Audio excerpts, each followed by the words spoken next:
मुंबई शहर के शिक्षा मंत्री ना. मौलवी रफीउद्दीन अहमद के निमंत्रण से महाबलेश्वर में 6 मई 1929 को प्राथमिक शिक्षा के प्रसार के साथ जुड़े विभिन्न जिलों के और अलग अलग जाति धर्मों के लोगों की एक छो परिषद बुलाई गई थी.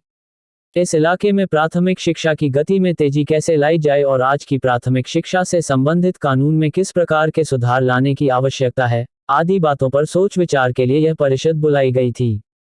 डॉक्टर बाबा साहेब अम्बेडकर भी इस परिषद के लिए उपस्थित थे. उन्होंने अपने विचार शिक्षा मंत्री और परिषद के सदस्यों के सामने रखे. उन्होंने अपने भाषण में कहा, प्राथमिक शिक्षा का प्रसार राष्ट्र की प्रगति की दृष्टि से बेहद महत्वपूर्ण प्रश्न पूछा है.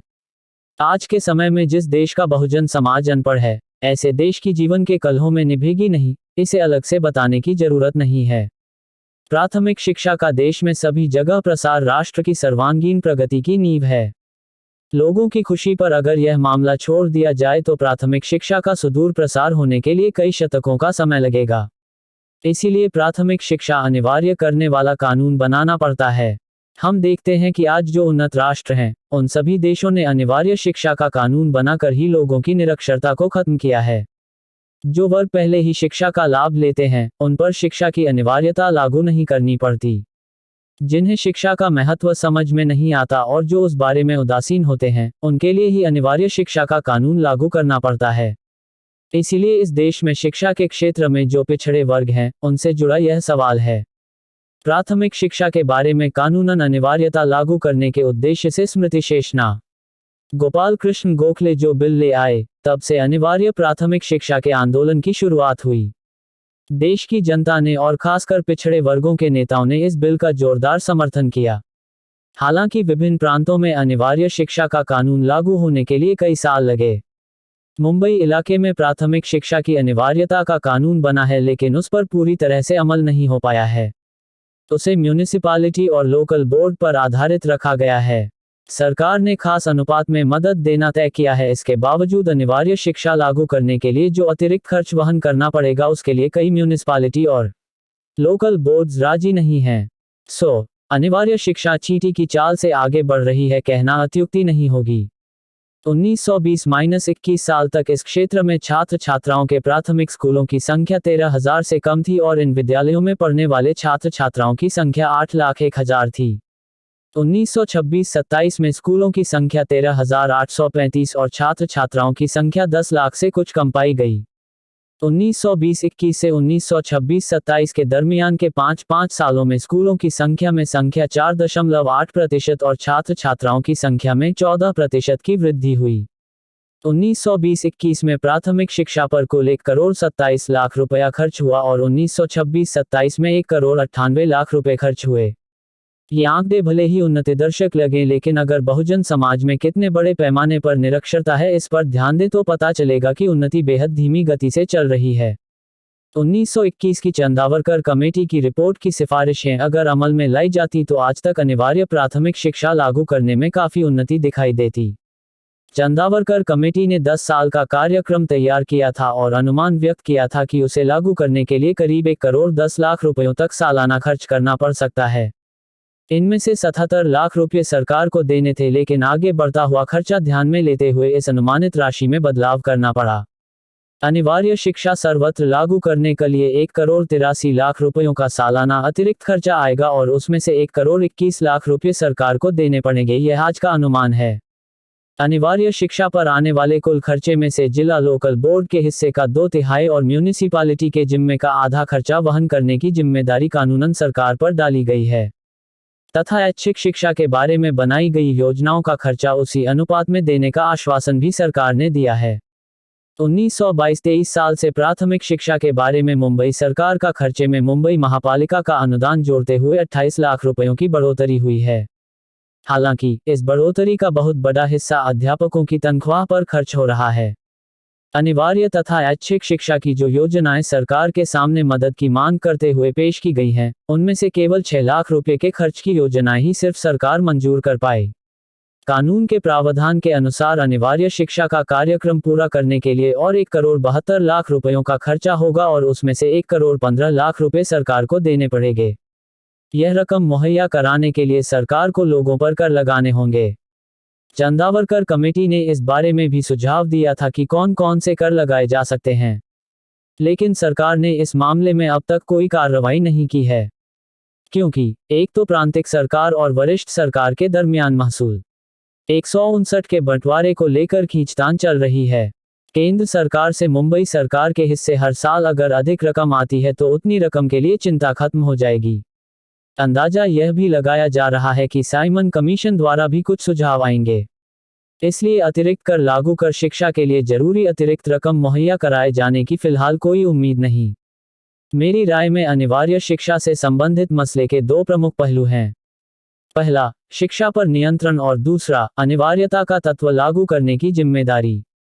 इन दोनों मामलों में वर्तमान अनिवार्य शिक्षा संबंधी कानून में कुछ मूलभूत दोष हैं, ऐसा हमें लगता है। स्थानिक स्वराज्य की सीमा का विस्तार करने के खिलाफ मैं नहीं हूं, लेकिन आज के हालात में शिक्षा स्थानिक स्वराज के कार्यक्षेत्र में शामिल होना ठीक नहीं। म्यूनिसिपैलिटी और लोकल बोर्ड में फिलहाल जो लोग चुनकर आते हैं, उनमें से कई लोग शिक्षा पर नियंत्रण रखने के लिए अयोग्य होते हैं। कईयों को शिक्षा का उद्देश्य और पद्धति के बारे में कोई जानकारी नहीं होती। इसके अलावा जातिभेद और पार्टी के भेद के कारण सदस्यों में प्रतिस्पर्धा होती है, और इस प्रतिस्पर्धा का असर विद्यालय के प्रबंधन और वातावरण पर होता है। अध्यापक वर्ग भी सदस्यों के साथ अपने फायदे के लिए या अपने बचाव के लिए सिफारिश गांठने के चक्कर में रहते हैं। सदस्यों को भी चुनाव के समय वोट पाने के लिए अध्यापकों की जरूरत होती है। इस झमेले के कारण विद्यालय में जिस तरह का अनुशासन लागू रहना चाहिए, वह नहीं रह पाता। मुंबई म्यूनिसिपैलिटी के स्कूलों के प्रबंधन में भी ऐसे मामले उजागर हुए हैं, तो फिर अन्य छोटी म्यूनिसिपैलिटियां और लोकल बोर्डों के नियंत्रण में होने वाले विद्यालयों में कामकाज कैसे चलता है, इस बारे में केवल कल्पना करना ही काफी है। आज के हालात में बेहद पिछड़े अथवा अल्पसंख्यक लोगों के हितों की ठीक से रक्षा नहीं होती। कई जगहों पर अस्पृश्य वर्ग और मुसलमान वर्ग में से एक ही सदस्य होता है। म्यूनिसिपैलिटी के अथवा लोकल बोर्ड के कामकाज के दौरान उसे वतनदार बन चुके जातियों के सदस्यों के सामने लाचार होना पड़ता है। इन सभी बातों पर गौर करते हैं तो लगता है कि शिक्षा पर प्रांतिक सरकार का नियंत्रण रहना ही योग्य और जरूरी है। रास्ते बनाना, गटर साफ रखना आदि बातों से शिक्षा का मामला अलग है। बार भाई का व्यवहार यहाँ किसी काम का नहीं। प्रांतिक स्वायत्तता की मांग करो और राष्ट्रीय नजरिए से शिक्षा की नीति तय कीजिए, हमें उससे कोई आपत्ति नहीं होगी। लेकिन शिक्षा के क्षेत्र में काम सिलसिलेवार ढंग से होना चाहिए। शिक्षा बेहतरीन होनी चाहिए। जिस किसी को शिक्षा के क्षेत्र में हस्तक्षेप करने की सहूलियत नहीं होनी चाहिए। पिछले कुछ एक सालों में कई स्थानीय स्वराज संस्थाओं में चल रहे अनुशासनहीन कामकाज का पर्दाफाश हो चुका है और सरकार को अस्थायी रूप से उन संस्थाओं के अधिकारों को निरस्त करना पड़ा है। अन्य मामलों में बेहिसाब कामकाज के कारण पूर्णविराम सार्वजनिक संपत्ति का ही नुकसान होगा, लेकिन शिक्षा के कामकाज में अगर गलत ढंग से कामकाज चले तो नई पीढ़ी का नुकसान होगा। इस बात को कभी भी नहीं भूलना चाहिए। इसके अलावा शिक्षा पर प्रांतिक सरकार का ही नियंत्रण होना क्यों जरूरी है, इस बात की पुष्टि में एक और महत्वपूर्ण मुद्दा दिया जा सकता है। वह यह कि शिक्षा पर 80% से अधिक खर्चा प्रांतिक सरकार ही करती है। उसी तरह प्राथमिक शिक्षा को सब तक पहुंचाने की जिम्मेदारी भी सरकार पर ही होनी चाहिए। हाल के अनिवार्य शिक्षा कानून के अनुसार सरकार ने अनिवार्य प्राथमिक शिक्षा की ज्यादातर जिम्मेदारियां लोकल बोर्ड और म्यूनिसिपैलिटियों पर डाल दी हैं। प्राथमिक शिक्षा के कुल खर्च में से लोकल बोर्ड के लिए 2/3 और म्यूनिसिपैलिटी के लिए आधे खर्चे की जिम्मेदारी कुछ ज्यादा है, क्योंकि लोकल बोर्ड और म्यूनिसिपैलिटियों की आर्थिक हालत ठीक नहीं है और उनमें से ज्यादातर जितना बोझ अब उठा रहे हैं, उससे अधिक बोझ उठा नहीं पाएंगे। आमदनी बढ़ाने के, नए खर्चे उठाने के पर्याप्त साधन भी उनके पास नहीं हैं। इसलिए इच्छा के बावजूद कई लोकल बोर्ड और म्यूनिसिपैलिटियां अनिवार्य शिक्षा की योजना पर काम नहीं करना चाहते। इसके अलावा जिन लोकल बोर्ड और म्यूनिसिपैलिटियों में शिक्षित लोगों की संख्या अधिक होती है, उन्हें अनिवार्य शिक्षा योजना से कोई लेना देना नहीं होता। अनिवार्य किए बिना ही उनकी जाति में शिक्षा का प्रचार प्रसार होता रहता है। इसलिए जो जातियां शिक्षा के क्षेत्र में पिछड़ी हुई हैं, उन्हें पढ़ाने लिखाने का जिम्मा उठाकर समाज में अपने वर्चस्व को वे क्यों संकट में डालेंगे। ये तो अपने ही पैरों पर कुल्हाड़ी मारने जैसा हुआ। इन दो अड़चनों के कारण अनिवार्य शिक्षा का कानून बनकर इतने साल बीतने के बाद भी इस क्षेत्र में ज्यादा विकास नहीं हो पाया है। लोगों को साक्षर बनाना, निरक्षरता को देश निकाला करना प्रांत सरकार की जिम्मेदारी है, जिससे वह कभी भी मुंह नहीं मोड़ सकती। उसने अगर इस जिम्मेदारी को निभाने से आनाकानी की तो कह सकते हैं कि सरकार ने अपने एक पवित्र कर्तव्य को निभाने से मुंह मोड़ा। जिस सरकार को अपनी इस जिम्मेदारी का, अपने पवित्र कर्तव्य का एहसास होता है, वह कभी अपनी जिम्मेदारी को टालती नहीं। अनिवार्य शिक्षा का मसला ऐसा नहीं है जिसे कभी कभार कोशिश कर हल किया जा सके। लगातार कोशिश करके उस पर काम किया जाना चाहिए, उसे हल किया जाना चाहिए। शिक्षा के क्षेत्र में पूरे प्रांत की एक सी उन्नति की अगर उम्मीद हो तो प्रांत सरकार को ही पूरी जिम्मेदारी उठानी होगी। सभी लोकल बोर्ड और म्यूनिसिपालिटियों की आर्थिक स्थिति एक सी नहीं होती। हालात के मुताबिक उनकी आय के साधन कम या अधिक होते हैं। उर्वर जमीन, व्यापार, उद्यम, कल कारखाने, मिलें, यात्रा आदि के अनुकूल किसी के पास आय के पुख्ता साधन होते हैं तो कईयों की आय उनके साधारण खर्चे के लिए भी नाकाफी होती है और आय बढ़ाना 161 उनके लिए संभव नहीं होता। हर जिले को अपनी साधन संपत्ति लगाकर अनिवार्य शिक्षा की योजना लागू करनी चाहिए। ऐसा अगर कहा जाए तो रत्नागिरी, पंचमहाल जैसे आय के साधन वंचित जिलों को प्रलय आने तक इंतजार करना होगा। ऐसे इलाकों को उनकी आर्थिक दरिद्रता के कारण अनिवार्य शिक्षा से वंचित रखना क्या उचित होगा। इसलिए यह प्रांत सरकार की ही जिम्मेदारी है। अगर इसे मान भी लिया जाए तब भी एक सवाल बचा ही रहता है कि पूरे प्रांत में अनिवार्य शिक्षा योजना लागू करने के लिए जरूरी धन कहां से लाया जाए। प्रांत सरकार और हिंदुस्तान सरकार के बीच अगर आर्थिक लेन देन हो तो मुंबई सरकार को शिक्षा पर खर्च करने के लिए कुछ अतिरिक्त रकम मिल सकती है। इसके अलावा प्राथमिक शिक्षा अगर अनिवार्य कर भी दी जाए तब भी सब मुफ्त रखा जाए ऐसा हमें नहीं लगता। प्राथमिक विद्यालयों में नामात्र फीस ली जाती है। जिनकी फीस देने की हैसियत हो उनसे जरूर फीस ली जानी चाहिए। इंग्लैंड में जब अनिवार्य प्राथमिक शिक्षा लागू की गई थी तब वह सबके लिए मुफ्त नहीं रखी गई थी। मुफ्त शिक्षा देना बाद की बात है, उसे अनिवार्य बनाना पहली शर्त है। समाज के जिन वर्गों को इतनी कम फीस देना भी संभव नहीं होता, केवल उनके लिए वह मुफ्त रखी जाए, उदारता से फीस माफी की जाए।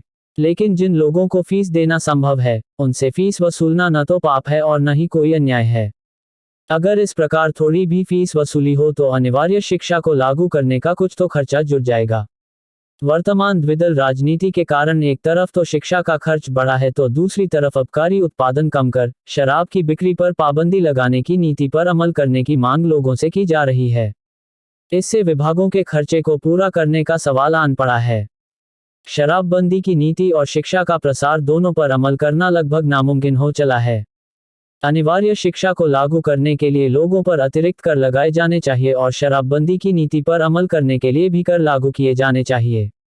करों का दुगुना बोझ उठा पाने में जनता कितनी सक्षम है, इस बारे में हमें आशंका है।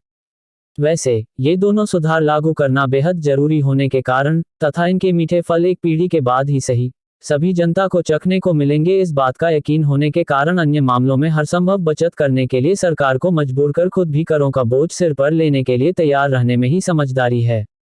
हालांकि अगर कोई हमसे यह पूछे कि पहले शराब पर पाबंदी लगाएं या पहले अनिवार्य शिक्षा को लागू किया जाए तो हम यही कहेंगे कि पहले अनिवार्य शिक्षा को ही लागू किया जाना चाहिए। शिक्षा का सार्वजनिक प्रसार होने से शराब पर पाबंदी लगाना आसान हो जाएगा। इतना ही नहीं, शराब पर पाबंदी लगाने की लोगों की मांग जोरदार ढंग से व्यक्त होगी। इसका हमें पूरा यकीन है। शराबबंदी की नीति लागू करने में सरकार टालमटोल कर रही है और कहा नहीं जा सकता कि कब उसे लागू किया जाएगा। ऐसे में अगर पहले दारूबंदी पर निर्णय लिया जाएगा तो फिर तो शराबबंदी भी नहीं और अनिवार्य शिक्षा भी नहीं, ऐसा हाल होगा। इस स्थिति ढुलमुल को स्वीकारने में क्या रखा है।